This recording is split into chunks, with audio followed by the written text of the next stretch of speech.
Hi, I'm Michaela Waldhauser, and I'm a licensed graduate professional counselor in Maryland, and this is 8 things that I learned in my first year as a therapist. So as a therapist in private group practice, I've spent several years developing my professional identity, and I look back on my first year fondly, and with a lot of empathy because I learned a lot of valuable insight about myself, about other people, the world of therapy. So if you're a new therapist, maybe these ideas could be valuable to you as you begin your job search and hopefully get a great start to your career. Number 1, take supervision seriously. Supervision can be expensive. I'm really fortunate to be a part of a private practice that offers regular supervision as a benefit to employees.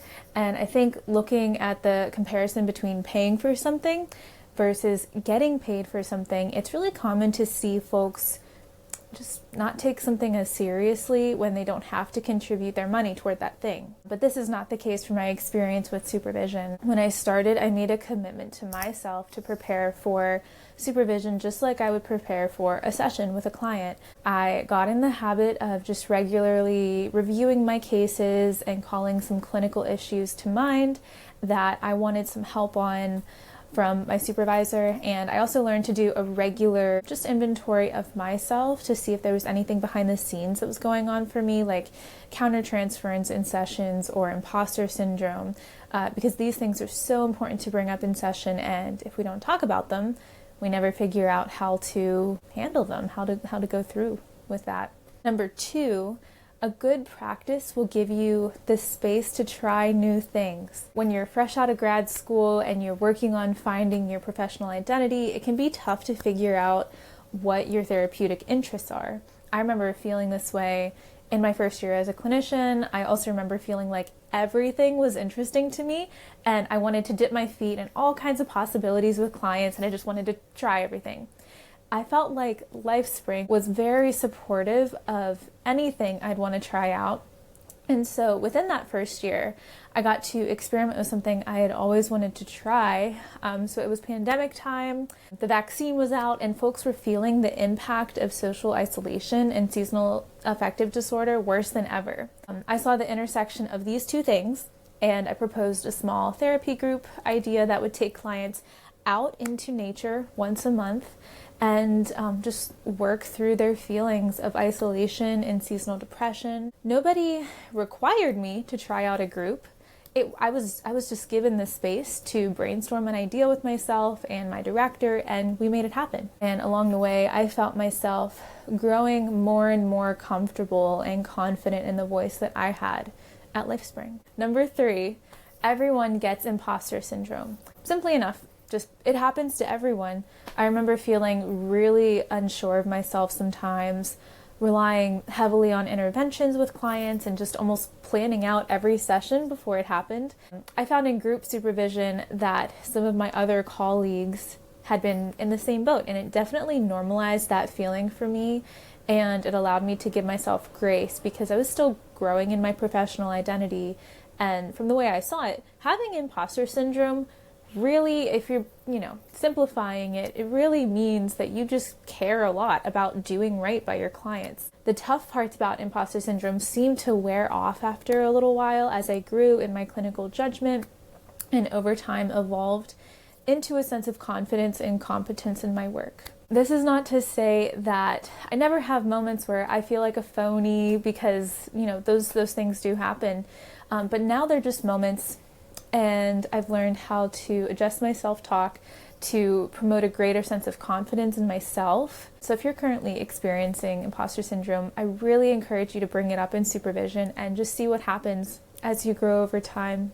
Number 4, the importance of a healthy work environment. So luckily enough, I can't tell you any horror stories about my time as a therapist surrounding the work environment that I'm in. But there have been several times when I've encountered challenges that I could tell would have impacted me much more greatly had it not been for the dynamic of the team that I had. A healthy work environment came in handy for me when I inevitably encountered mistakes in my work.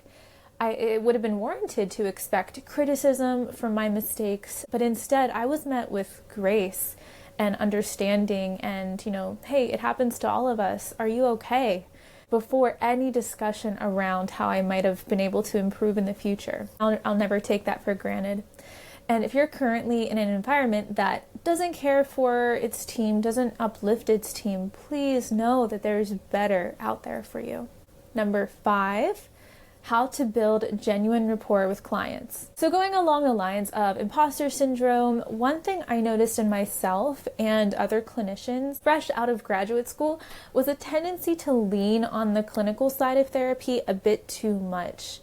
I soon learned that while it's important to emphasize things like homework between sessions and continually offering tools for clients to utilize, the biggest indicator of a person's feeling of success in therapy comes down to the therapeutic relationship. So once I learned this, I found a way to incorporate genuine rapport building with clients, genuinely taking an interest in their inner world, mourning losses with them, and celebrating victories with them along the way.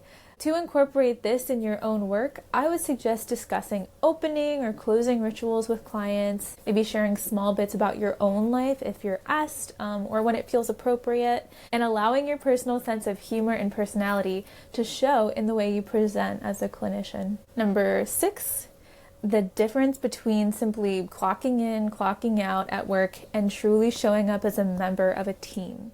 Don't get me wrong, I value the idea of clocking in and clocking out in the sense that, like, when I'm working, I'm all in, and when I'm not working, my out of office message is on and that time is protected. But I'm in my 4th year as a therapist at LifeSpring, and I have yet to experience a true sense of burnout. I attribute this to a few things, so being able to choose my own hours and my awesome clients and, other things, but I especially attribute this to our team's commitment to our therapists' well-being and quality time together. This has made a world of difference in how I view my work and my role as a LifeSpring therapist. So quality time is a value that our team collectively shares, which means when we get together for our annual ritual events, the focus is often on connection, fun, and community with one another. And it's incredibly rewarding, and it's really rejuvenating for me. I feel like it's been such a force in combating that, sign of burnout. Number 7, keep track of your hours towards licensure from day one. This was a big lesson to learn. Pretty straightforward, but I definitely did not start out strong with keeping track of my hours. I ended up needing to go back into my schedule and dig into old timesheets retroactively to enter my licensure hours into a spreadsheet, which was not the most fun use of a good afternoon. If you're on the front end of things, please find a good Excel spreadsheet or a template and just organize it using your favorite fonts, your favorite colors, and start off on the right foot from day one. LifeSpring has a great log template that I would highly recommend. You could also find, some on the internet. There's a lot to choose from out there. We will link that down below. And last but not least, number 8. Solid documentation is your best friend. It seems to me that every practice does documentation for sessions a little differently. I've spoken with other therapists around Maryland, and it does seem like it's not always the same across the board, although it definitely should be.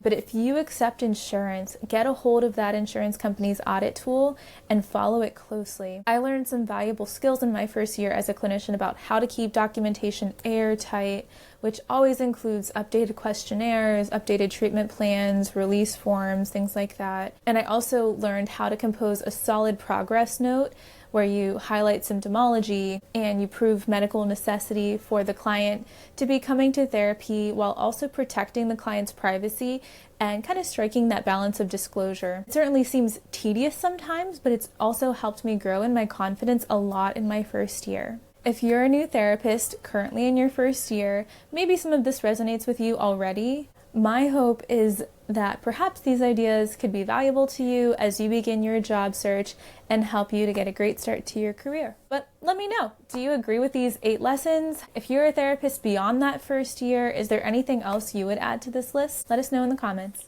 Bye.